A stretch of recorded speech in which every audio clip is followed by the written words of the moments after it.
Nah, ini adalah Acer Swift Go 14, laptop tipis, ringan, sleek design, yang perfect banget untuk kerjaan harian. Yang udah pakai sistem AMD Ryzen 7000 series, Ryzen 5 7530U lebih tepatnya, arsitektur Zen 3 dengan proses manufaktur 7nm dan didampingi sama AMD Radeon Graphics. Performance yang hampir menyaingi Ryzen 7 6800U yang gua ada cek di laptop-laptop tahun lalu. Jadi untuk kerjaan sehari-hari, multitasking, dan mungkin untuk sedikit editing dan sedikit gaming, itu masih aman. Dan juga, ini dayanya itu hemat banget, baterainya bisa tahan seharian. Untuk grafiksnya ini pakai AMD Radeon Integrated Graphics yang masih bisa lah main game ringan-ringan kayak contoh mungkin Valorant, dapat di 170 fps untuk pengetesan gua, jadi ya lumayan lah. Tapi sayangnya karena laptopnya ini ngasih 60 Hz, jadi untuk main game kompetitif FPS gitu ya agak sedikit kurang enak lah. Ngomong-ngomong soal layarnya, ini udah pakai IPS panel Full HD 14 inch di 60 Hz dan punya akurasi warna di 98 sRGB, 69% Adobe RGB, dan 72% DCI-P3 dengan maksimum keterangan sekitar di 350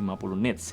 Yang menurut gua sih udah mantep banget untuk laptop seperti ini. Kualitas laptopnya juga kerasa solid banget, semua terbuat dari metal kecuali ada plastik sedikit di bagian bezel-bezel layarnya situ. Laptopnya juga agak naik sedikit pas kita buka, bikin rasa ketiknya itu jadi lebih enak sedikit lah. Sayangnya ini bukanya masih harus pakai dua tangan, jadi ya kurang premium di bagian situnya lah. Untuk kalian yang mungkin pengen pakai laptop ini sebagai editing machine gitu ya, mungkin edit video.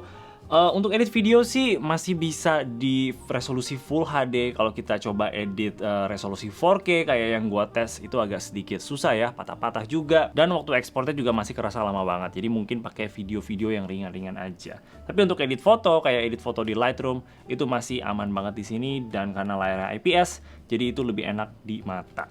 Untuk portnya di sini ada dua USB Type-C 3.2 Gen 2, ada dua lagi USB 3.2 Type-A, HDMI 2.1, dan audio jack.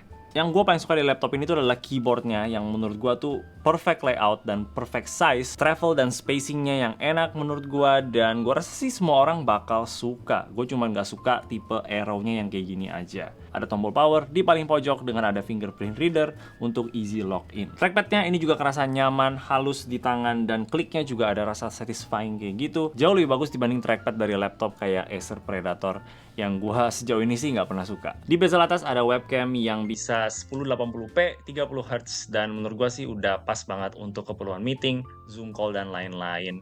Dan suaranya juga udah lumayan bagus. Beratnya ini cuma di 1,2 kilo, jadi ini enteng banget dan super nyaman karena dia tipis, untuk dibawa kemana-mana itu bakal nggak kerasa sama sekali. Dan yang terpenting adalah baterainya ini tahan lama banget. Acer itu klaim ini bisa di 14,5 jam, tapi untuk pengetesan gue sih YouTube playback gitu, gue dapetnya sekitar di 11,5 jam. Yang memang agak sedikit kurang dari yang Acer claims ya, tapi 11 jam itu udah lama banget dan basically itu seharian bisa dipakai tanpa ngecas. Jadi misalkan kalau kalian pergi kuliah gitu dan kelasnya di hari itu cuma 5 jam doang, kalian bisa bawa ini tanpa bawa chargernya dan bikin makin ringan lagi. Mantep banget untuk dibawa kemana-mana selama kalian kerjaannya itu ringan-ringan aja. Untuk multitasking ini juga udah kenceng karena ada RAM dual channel di 16GB yang nggak bisa di-upgrade, sayangnya udah di-solder di dalam. Yang menurut gua sih untuk laptop tipe kayak gini itu udah lebih dari cukup. Untuk storage mereka ada SSD 512GB dan juga ada satu extra slot lagi kalau kita mau tambah nanti. Dan take note aja kalau RAM-nya itu masih di DDR4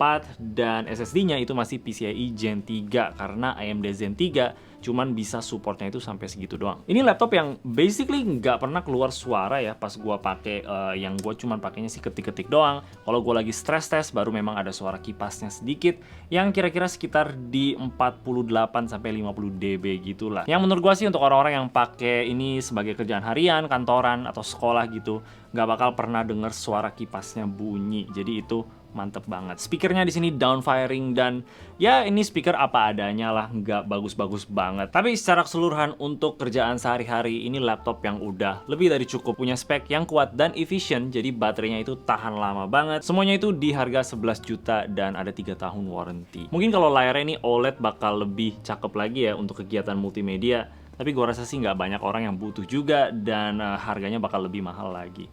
Jadi kayak gini sih udah pas. Tapi kayak gitulah Acer Swift Go 14, tipis, ringan, gampang dibawa kemana-mana dengan harga yang masih affordable. Kalau kalian tertarik, gue bakal kasih linknya di bawah. Oke, itu aja dari gue. Kalau kalian suka sama video ini boleh kasih like dan juga subscribe. Thank you udah nonton. Bye-bye.